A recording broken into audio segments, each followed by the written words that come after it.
I want to talk about something that is a big obstacle for a lot of people who want to make something. Um, a lot of times they don't know what to shoot, they don't have a finished script. But here's what's interesting: I don't think you have to have a script.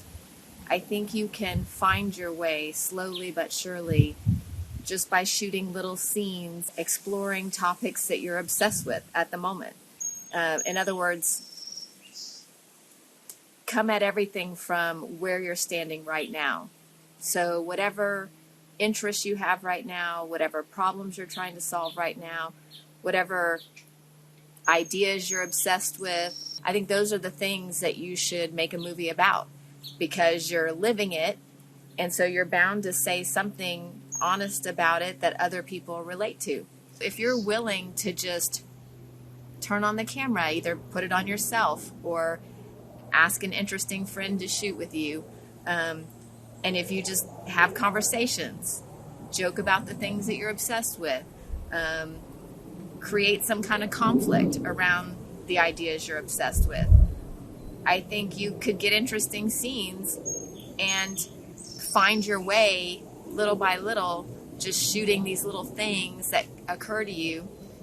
And I think you can make a whole movie that way. And the great thing about shooting the way that I write about in my book, which is solo without a crew, it's not real expensive. You can make mistakes, you can improvise, you can experiment, and you're not under the gun to just nail it, with a ironclad script.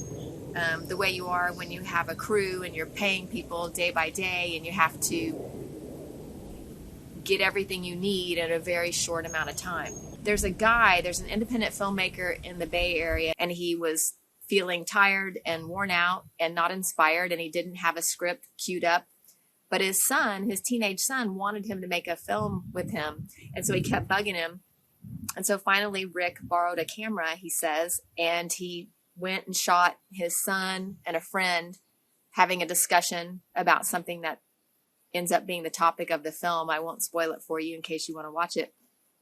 But he right away started getting interesting footage, and he realized he could make a movie this way, just bit by bit. It turned out great. In fact, it won the Sundance Audience Award, I think. The way he framed the shots is cool. And anyway, I found it very inspiring, and I think if people were willing to be spontaneous and give themselves the freedom to screw up and experiment, I think a lot more people would make something than do.